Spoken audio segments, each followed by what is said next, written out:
Hello friends, welcome back to my YouTube channel. तो friends, आप देख रहे हैं चंदा मेरिया। और फ्रेंड्स, आप आगे देखेंगे अनवर के फ्रेंड्स घर पर आते हैं मिलने के लिए और उनकी बेटी भी साथ में होती है।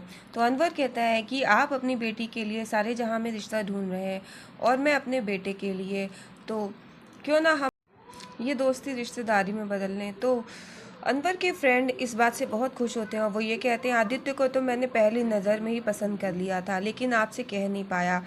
और फिर वो लोग कहते हैं कि हम इस बात के लिए राज़ी हैं और यहाँ से चले जाते हैं। फिर आप देखेंगे कि आदित्य अनवर से कहता है, मैं आपकी शतरंज का कोई मोहरा नहीं हूँ कि आप अपने बिजनेस के फ़ायदे के लिए मुझको आगे बढ़ा दें। और आदित्य अपने पापा से कहता है कि आप अपने बिजनेस को उठाने के लिए मुझे इस तरह से आगे नहीं बढ़ा सकते। लेकिन अनवर कहता है आदित्य से कि तुम हो ही क्या, तुम्हारी औकात ही क्या है। अगर तुम्हारे नाम के आगे से हम अपना सरनेम हटा लें तो तुम्हारे पास क्या बचता है, कुछ नहीं। और इधर दादाजी बहुत रोकते हैं पर अनवर नहीं रुकता और आदित्य को भी बहुत गुस्सा आता है। आदित्य नहीं बोलता है और अनवर कहता है आदित्य से, तुम समझ लो, सुखप्रीत तुम्हारी माँ है और उसे तुम्हें अपनी माँ का दर्जा देना ही होगा। दादाजी कहते है कि तुम रब के वास्ते सब शांत रहो, लेकिन कोई नहीं सुनता। वहाँ पे सभी लोग ये तमाशा देख रहे होते हैं। दादाजी बहुत रोकने की कोशिश करते हैं पर आदित्य और उसके पिता में दोनों में बहस हो जाती है। और अनवर कहता है कि तुम्हें अगर इस घर में रहना होगा तो हमारी बात माननी ही होगी। और आदित्य उनकी बात मानने से मना करता है। अनवर कहता है कि सुखप्रीत को तुम्हें अपनी माँ मानना ही पड़ेगा। जैसे तुम मुझे अपने पिता को जितनी इज्जत देते हो उतनी ही तुम्हें सुखप्रीत को ही भी देनी होगी। तो आदित्य कहता है कि नहीं, मैं उन्हें अपनी माँ नहीं मानता। और अनवर को ये बात सुन के बहुत गुस्सा आती है।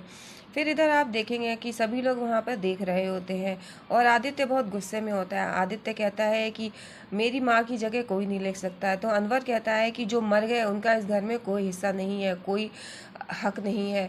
और आदित्य कहता है कि मेरे लिए मेरी माँ का सरनेम ही काफ़ी है, मैं अपनी माँ का बेटा हूँ।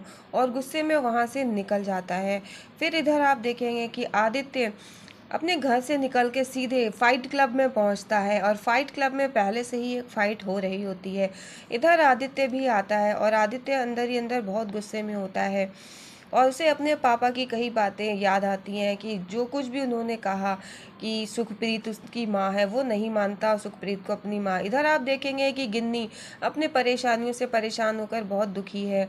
उसे समझ में नहीं आ रहा वो क्या करे, लेकिन वो अपने पापा की कही हुई बातों को याद करती है और बहुत रोती है। उसके पापा ने उसको सही रास्ते पर चलने के लिए सिखाया है और गिन्नी इधर बैठी रो रही होती है। इधर आप देखेंगे आदित्य फाइट क्लब में पहुंच जाता है और अपनी शर्ट उतार के फाइट के लिए रेडी हो जाता है। वहीं पे खड़े होकर फिर वो अपने पिता की कई बातें सोचने लगता है और उसे अपने बाप की कई बातें सोचकर बहुत गुस्सा आता है। और वो जिससे फाइट होती है उससे कहता है कि तुम मुझे तब तक मारना जब तक कि मैं गिर जाऊं और मैं उठ ना पाऊं, मैं तुम्हें 10,000 रुपये दूंगा।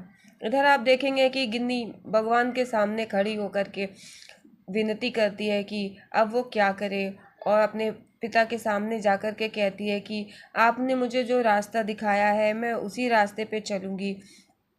इधर आप देखेंगे कि वो बहुत टूटी हुई है, बहुत उसे रोना आ रहा है।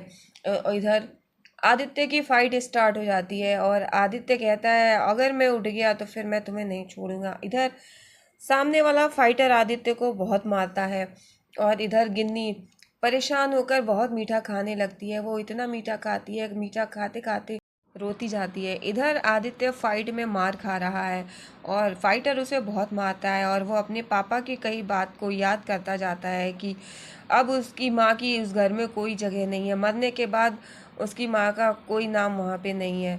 इधर आप देखेंगे कि आदित्य को अनवर के कही हर एक बात याद आती है, हर एक ताना वो याद करता है कि उसके पिता ने उससे क्या क्या कही और उससे बिल्कुल भी बर्दाश्त नहीं होती।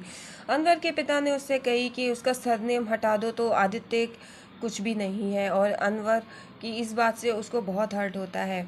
फिर इधर आप देखेंगे कि आदित्य फाइट जीत जाता है और आप देखते हैं कि इधर गिन्नी की माँ आ जाती है। वो पूछती है कि बेटा क्या तू इतना मीठा क्यों खा रही है। वो कहती कुछ नहीं माँ, परेशानियाँ हैं, दूर हो जाएंगी, कोई बात नहीं। और फिर उसकी माँ कहती है कि अच्छा ठीक है, तू ये मीठा खा के सीधे घर आ ढाबा बढ़ा करके। तो गिन्नी कहती है ठीक है माँ, मैं आ जाऊंगी। फिर इधर आप देखेंगे कि आदित्य अपने पिता की जो भी बात कही हुई है उसको देख सुनकर बहुत हर्ट होता है और वो रोड पर ऐसे चला जा रहा है चोट खाए हुए, उसे बिल्कुल होश नहीं है। सामने से गाड़ियां आ रही हैं, इधर गिन्नी अपना ढाबा बढ़ा रही है तो उसे आवाज़ें आती हैं गाड़ियों की। वो सोचती है ये क्या है, इतनी जोर जोर से हॉर्न कौन दे रहा है। इधर गिन्नी देखती है कि अचानक से आदित्य खड़ा हुआ है और सामने से एक ट्रक आ रहा है। गिन्नी जोर से दौड़ के जाती है और आदित्य को बचाती है। आदित्य को बचाते हुए वो आदित्य को लेकर गिर जाती है और वो आदित्य के काफ़ी नज़दीक आती है। आदित्य को इतना नज़दीक पाकर वो कुछ महसूस करती है। इधर आदित्य होश में नहीं है, आदित्य काफ़ी चोट खाए हुए है। फिर गिन्नी कहती है अरे ये है, ये पता था ये इतना खड़ूस है, जानबूझकर किसी से लड़ाई लड़के आया होगा। और फिर वो गिर जाता है। फिर गिन्नी बहुत इधर उधर देखती है, उसके ऊपर पानी भी डालती है, पर आदित्य होश में नहीं आता है। फिर वो सोचती है अब क्या करूं। फिर उसको लगता है चलो आदित्य को लेकर ढाबे पर ही जाना चाहिए और फिर वो उसको लेकर ढाबे पर जाती है और आदित्य को उठाती है, पर वो नहीं उठ रहा होता है। और फिर वो आदित्य को सहारा देके उठाने की कोशिश करती है, फिर उसको खड़ा करती है, अपने कंधे पे हाथ रख के उसको चलाती है और अपने ढाबे की तरफ ले जाती है और ढाबे की तरफ ले जाकर उसको खटिया पे लिटा देती है। आदित्य को वो खटिया पे लिटाने के बाद फिर उसके ऊपर पानी भी छिड़कती है, पर वो होश में नहीं आ रहा होता है।